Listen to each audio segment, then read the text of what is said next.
하나님 말씀 보겠습니다. 하나님 말씀은 마태복음 10장 40절에서 42절까지 보겠습니다. 마태복음 10장 40절에서 42절 말씀입니다. 너희를 영접하는 자는 나를 영접하는 것이요 나를 영접하는 자는 나를 보내신 이를 영접하는 것이니라.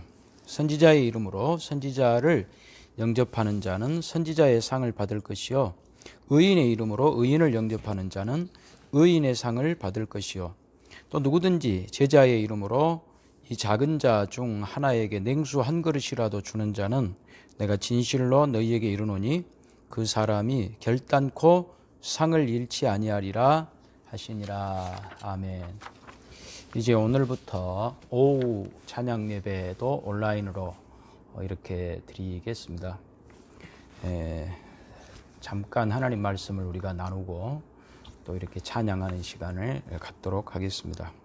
자, 오늘부터 이제 오후 예배에 생각해 보려고 하는 말씀은 작은 자 이야기, 작은 자. 몇 시간 이 말씀을 함께 나누려고 합니다. 오늘은 첫 시간으로 작은 자는 누구인가 하는 말씀이죠. 오늘 여기 성경에 보니까 또 누구든지 제자의 이름으로 이 작은 자 중 하나에게 라고 말합니다. 그래서 작은 자가 누구를 말하는 것인가 함께 생각해 보겠습니다. 우리 신자는 모두 구원받아 하나님 나라의 백성, 하나님의 자녀가 되었습니다. 동시에 이 땅에 사는 동안에 하나님 나라를 전파하는 증인들이 되었습니다. 하나님 나라는 신자된 우리들을 통해서 하나님께서 이 땅에 전파하시기를 원하십니다. 그래서 예수님의 십자가의 복음이 우리 신자들을 통해서 전파되는 겁니다.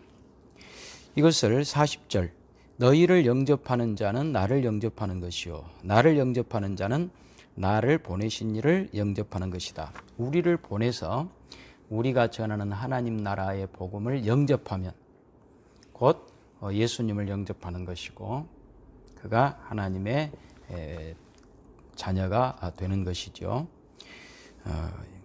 그래서 너희를 영접하면 이라고 너희라고 말했는데 41절에는 좀 더 구체적으로 선지자의 이름으로 선지자를 영접하면 선지자의 상을 받을 것이요 의인의 이름으로 의인을 영접하는 자는 의인의 상을 받는다.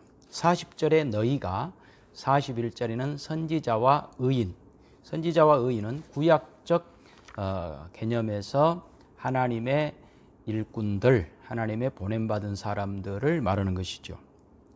그런데 이게 42절로 가면 어떻게 바뀌느냐? 또 누구든지 제자의 이름으로 이 작은 자 중 하나에게 냉수 한 그릇이라도 주는 자는 제자로 바뀌어요. 선지자나 의인이 제자로 바뀌는데 그 제자가 누구라고요? 이 작은 자 중 하나에게. 그래서 제자를 이 작은 자 중 하나라고 표현을 하고 있습니다. 그러니까 하나님 나라를 증거하는 우리를 세상적 시각에서 볼 때에는 보잘것없는 작은 자라고 하는 것입니다. 우리는 작은 자로 보내져서 사역을 감당해야 되는 거예요. 왜 그런가? 왜 그런가 하는 거죠. 왜 그런가라고 하는 질문은 궁금해서 하는 질문이라고 하기보다는 불만에 쌓인 질문입니다. 왜냐하면 우리를 세상에 보낼 때 작은 자가 아니라 큰 자로 보내시면 얼마나 좋겠습니까? 성공한 자, 높은 자로 보내시면 얼마나 좋겠습니까? 그래야 사람들이 하나님 나라를 영접하는 데 훨씬 효과적이지 않겠는가 그런 생각을 하게 되는 것이죠. 그런데 보잘것없는 자, 작은 자로 보낸다는 거예요. 그 이유가 뭐냐? 그 이유는 오늘 세상적인 것과 하나님께 속한 것을 구별하기 위함이다. 이렇게 말씀합니다. 마태복음 10장은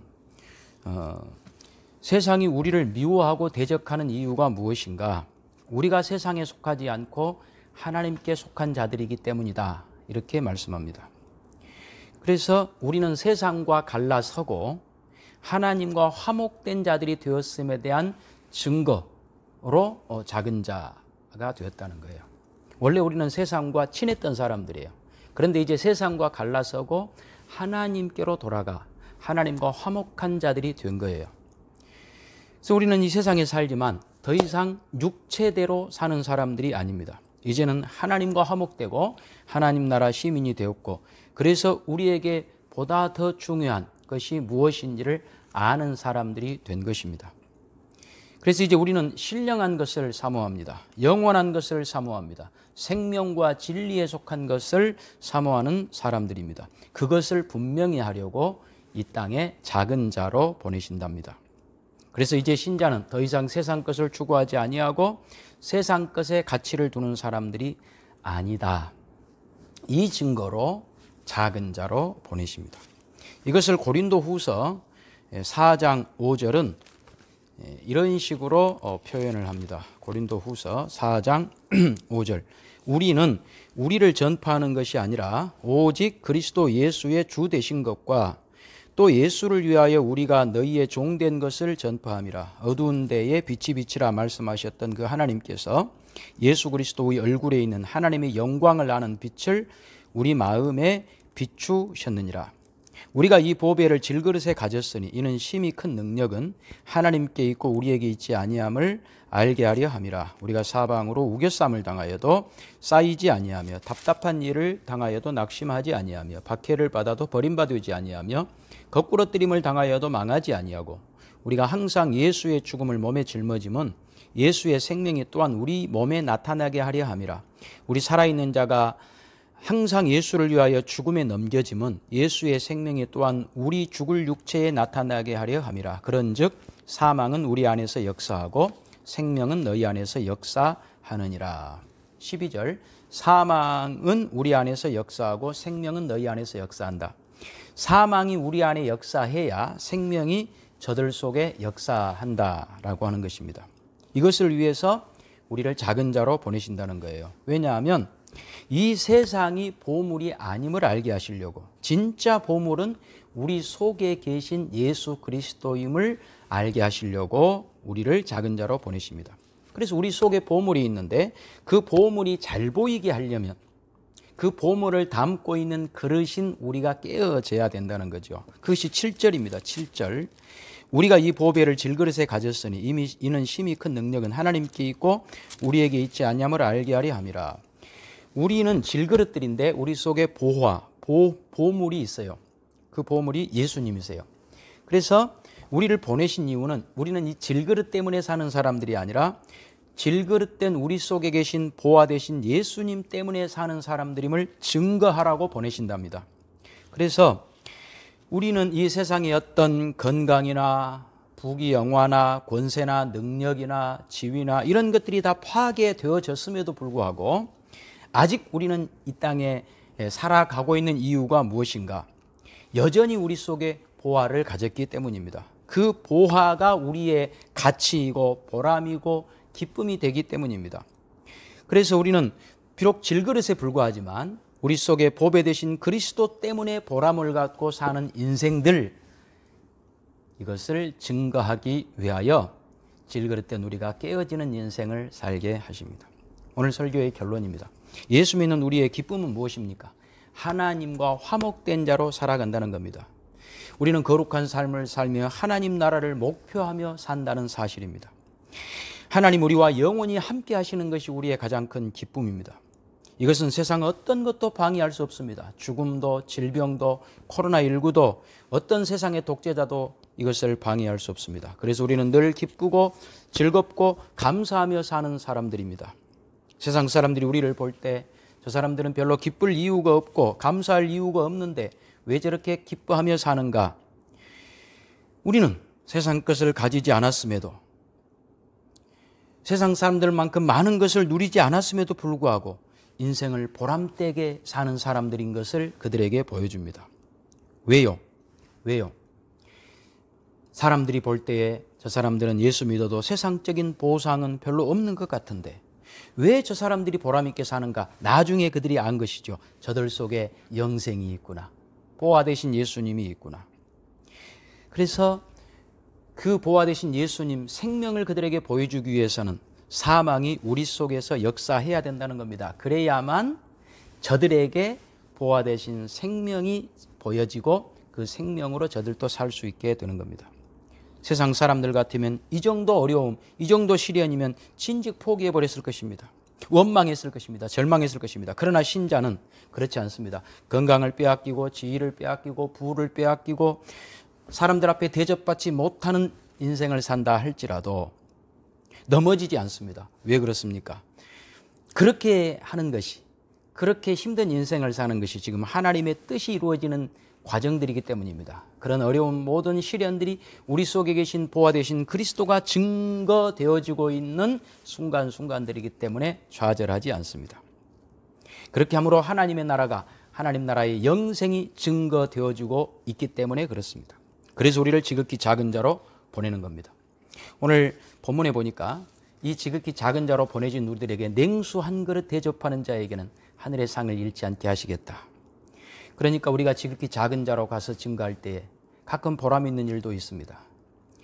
냉수 한 그릇, 물 한 그릇 대접하는 사람이 있다는 겁니다. 그들은 우리가 누구인지 알아보기 때문에, 비록 작은 자이지만 그러나 우리가 누구인지 알아보기 때문에 냉수 한 그릇 대접하는 것입니다. 그 사람을 위해서 보내지는 것입니다. 아마도 그 냉수 한 그릇 대접하는 사람도 냉수 한 그릇밖에 대접 못할 정도니 그도 역시 작은 자이겠죠. 그러나 그 작은 자, 그가 하나님의 자녀로 구원받아 그도 역시 우리가 누리는 이 하나님의 나라의 영생을, 보화 되신 예수 그리스도로 말미암은 생명을 함께 누리게 하기 위하여서 우리를 보내고 있습니다. 2021년 우리가 있는 그 자리에 비록 우리가 많은 사람들에게 대접받지 못하고 높임받지 못하고 세상 지위를 누리지 못한다 할지라도 힘들고 어렵고 고난의 자리, 질그릇이 깨지는 그 고통스러운 순간들을 산다 할지라도 여러분 낙심하지 마십시오. 그 순간을 통하여 지극히 작은 자 한 사람 민 우리를 알아보고 냉수 한 그릇 대접하고 우리와 함께 영생을 누릴 그 사람들이 여러분 주변에 있다는 겁니다. 그가 누구인지 우리는 알 수 없습니다. 그러나 분명히 있습니다. 그러니 낙심하지 마십시오. 절망하지 마십시오. 소망을 가지십시오. 지극히 작은 자로 살아간다라고 하는 것이 엄청난 큰 특권이고 영광이고 보람이고 기쁨임을 알아. 올해도 우리 주님과 동행하시는 복된 여러분 되시기를 주님의 이름으로 축원합니다. 기도하겠습니다. 하나님 아버지 감사합니다. 오늘 주신 말씀을 기억합니다. 지극히 작은 자로 살아간다라고 하는 것은 우리에게 큰 특권이며 영광입니다. 왜냐하면 하나님 나라의 생명을 증거하는 일이기 때문입니다. 우리 속에 계신 보화 되신 그리스도를 증거하는 일이기 때문입니다. 그러니 보람을 갖고 큰 기쁨 가운데 감사함으로 우리에게 주어진 복된 삶을 올해도 살아가는 저희가 되게 하옵소서. 예수님의 이름으로 기도하옵나이다. 아멘.